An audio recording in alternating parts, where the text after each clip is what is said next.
So the terms and the steps which are occur before fertilization are otherwise known as your pre-fertilization events, and which are already covered. So after the pre-fertilization event, the events which are takes place are otherwise known as your post-fertilization event. That means we are already covered about the fertilization and the pre-fertilization event. So it's time for the post-fertilization event.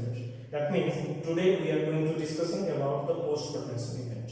So before going to the post-fertilization event, we freshly studied our fertilization. So as we have studied about the fertilization, it's time to look up which part are changes. That means after fertilization, which types of changes are takes place in the ovary.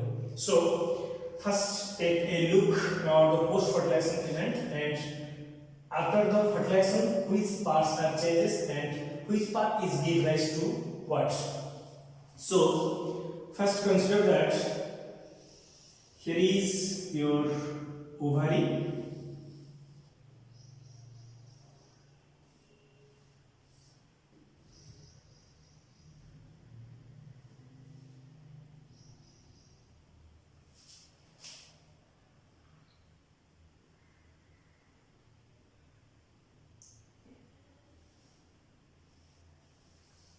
and a ovule in it,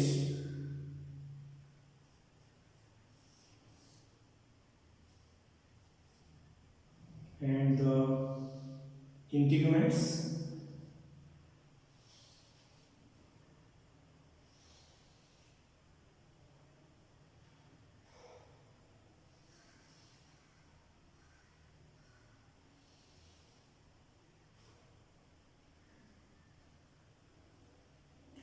and this is your bitechnic ovule, and here is the embryo sac.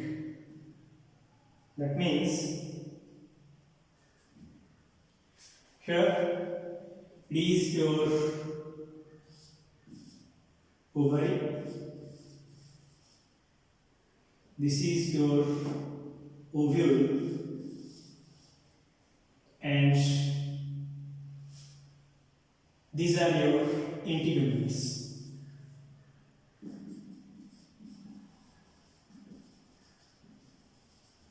We all know this type of three parts. As I told you that fertilization already takes place. That means the pollen tube forms over here and male gametes are reached there and the fertilization takes place. That means the middle part is not the egg. The middle part is the zygote. That means zygote formation is also takes place over here. That means zygote is already formed over here. We just change the color. So next to the zygote, there is two synergids are also formed, and the synergids, that means at the time of entry of the pollen tube, the two synergids are also, that means a single synergid consists of a filiform apparatus and it guided the male nucleus, that means the pollen tube, and after the fertilization, the two synergids are also going to degenerate. That means these two synergids are going to degenerate. That means it is the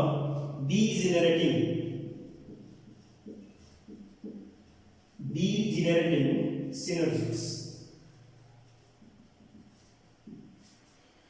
Next to the synergid, there is the antipodals are also there. So here also the antipodals are going to degenerate. That means these are the degenerating antipodals.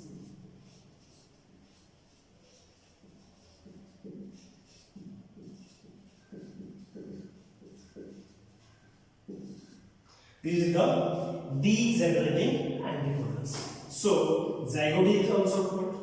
Nextly, in the middle part, there is a nucleus which is otherwisely known as your primary endosperm nucleus, and after some time it is going to send into your primary endosperm cell.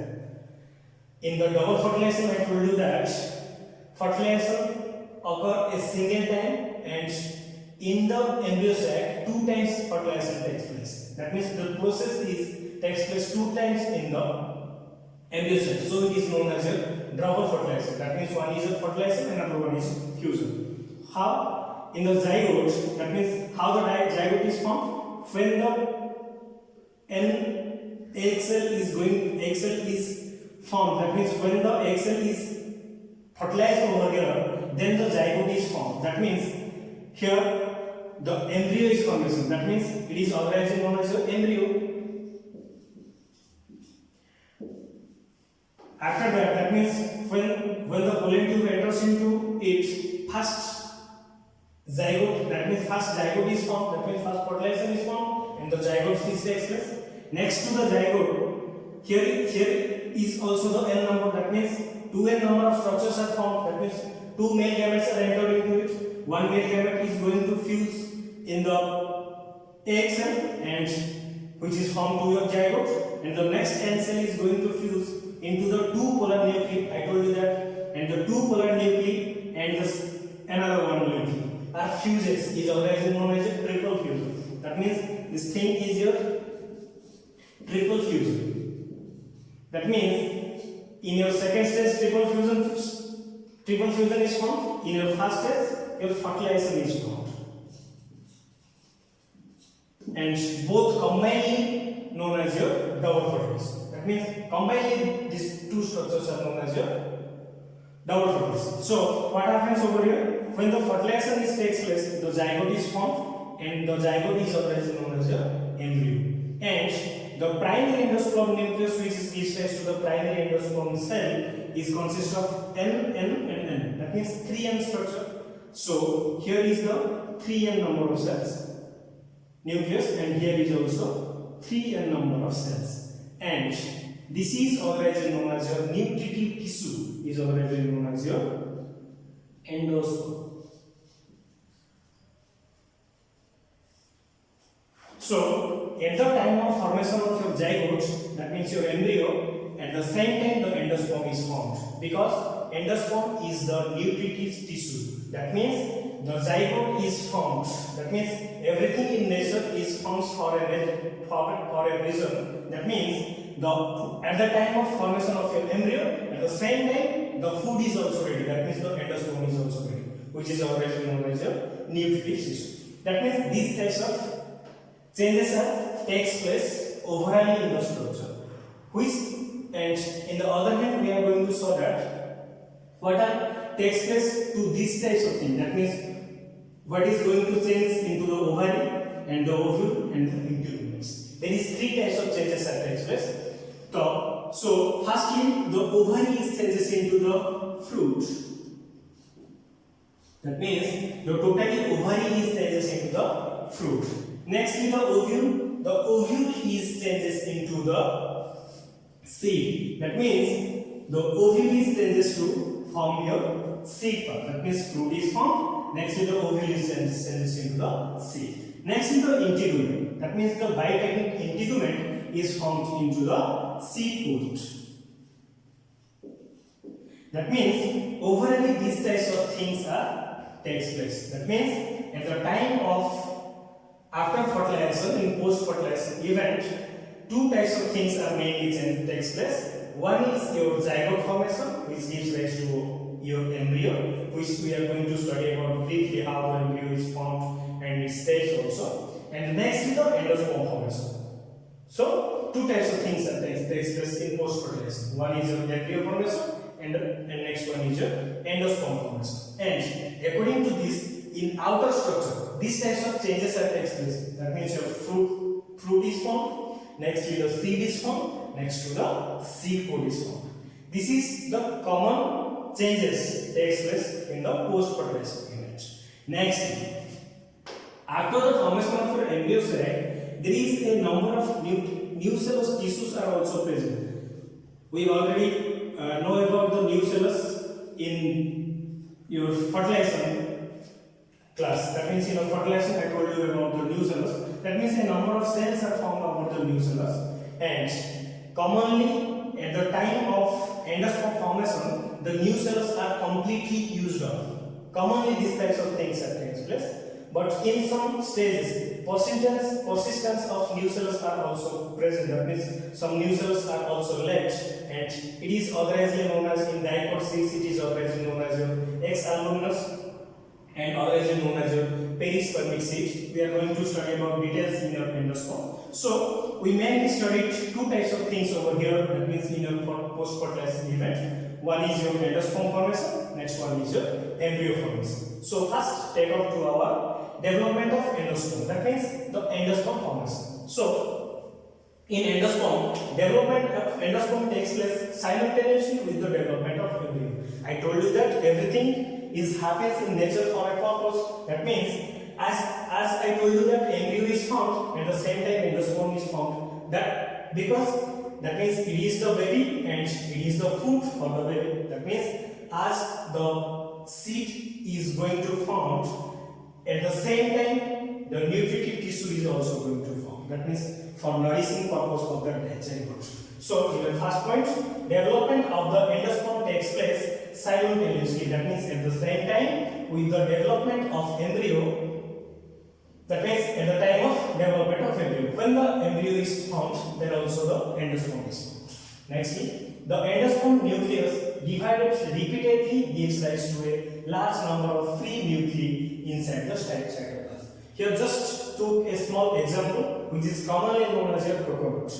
In green coconut, there is a liquid-like tissue in it. That means a liquid-like fluid in it, which is otherwise known as your endosperm. That means the content is already coconut water is otherwise known as your endosperm. That means your liquid endosperm pale white in color. And if we take that example, so at the same time, that means consider that here is a single nucleus, and when it's going to divide, simply the cytoplasm is same, but the nucleus are going to divide. That means this nucleus is going to divide over here, but not the wall formation is takes place. So the endosperm nucleus divides repeatedly. That means the nucleus is going to divide, and a number of nucleus are formed in the endosperm. That means the green coconut. That means the coconut water in it is the liquid endosperm. Nextly, the protoplasm concentrates around the each nucleus, and finally cell wall are laid down between them. This results in the formation of multicellular tissue called endosperm. So after that means it is the liquid endosperm is formed. After that, the total endosperm, that means consider that here is the nucleus, and after that the cell is going to form. That means cell walls are going to form over here and nucleus around the nucleus. That means a number of pages of cells are formed over here. In the page of cells, that means the walls which are formed around the nucleus is otherwise known as your, that means the tissues are otherwise known as your endosperm. Nextly, the endosperm grows and fills of the nucellus gradually by absorbing food material. As I told you that here is the liquid medium, and after the formation of cells, that means a number of cells are going to form over here, and after that the white part of the coconut. We are taking the example of coconut. So the liquid part is the liquid endosperm. After the division of the nucleus, there is the division of cells are also takes place. That means cytoplasmic divisions are also takes place.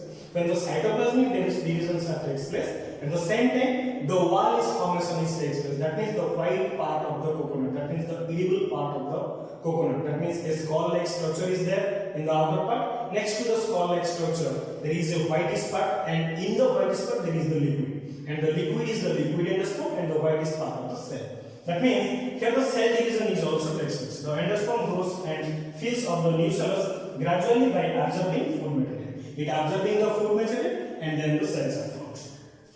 It forms a mass of food storage tissue. These are obviously the mass of food storage tissues, around which the nucellus is formed in the layer is called perisperm. That layer is already known as your perisperm. In the inner part there is the endosperm. Next to the endosperm, the whitish part is your perisperm.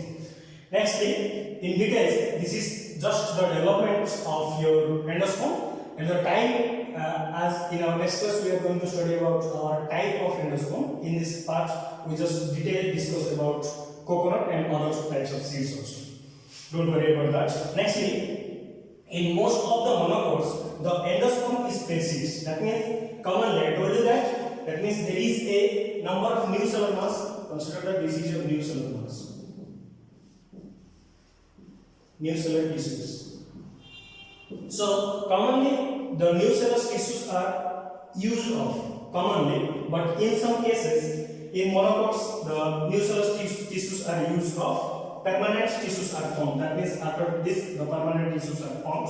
So seeds are otherwise known as an endospermic or albuminous stage. That means the seeds which are formed by the help of monocotyledon, that means in monocots is otherwise known as your albuminous, and in dicots it is otherwise known as your X-albuminous. That means in this case totally used up. That means totally the nucellus is used up and the hard to tiny structures are formed. That means the common example is your rice, wheat, maize, etc. That means these are the common example. And nextly in dicots as we know that two cotyledons are formed. That means it is your axis and two cotyledons are found over here in the chapter 6 of first year. You all know that about it. That means the two cotyledons are formed. So the two cotyledons are absorb the food materials naturally. That means in most of the seeds, the two cotyledons are absorbed. You may take a common example of your X-albuminous is your pea seed. That means if you consider the pea pod, there is the pea pod. Consider that there is a number of seeds are formed over here, and the seeds are, that means, divided into two types. That means two types of parts are there. That means it is bitechnic in nature. That means your double stages. That means the seeds are bicotyledon. That means two types of cotyledons are there. So in these stages, that means these types of seeds are otherwise known as your X-albuminous seeds, and the common example is your pea. But I told you that in all these cases, mostly the nucellus is used of after the formation. That means after the ovary changes into fruit, the ovule changes into seed, and the integument changes into the seed coat. At the time, the total nucellular tissues are commonly used of. That means normally the complete nucellus get used of, but in some cases, persistent nucellus are containing seeds. That means some seeds are also, that means some example of that types of seeds are also there, in which the complete nucellular mass is not used of, and these types of seeds are otherwise known as your perispermic seeds. It is also a big question. So it is your perispermic seed, and the best example is your beetroot and black pepper. So these are the common changes of your post-fertilization event which takes place in your endosperm. In our next class, we are going to study about various types of endosperm. That means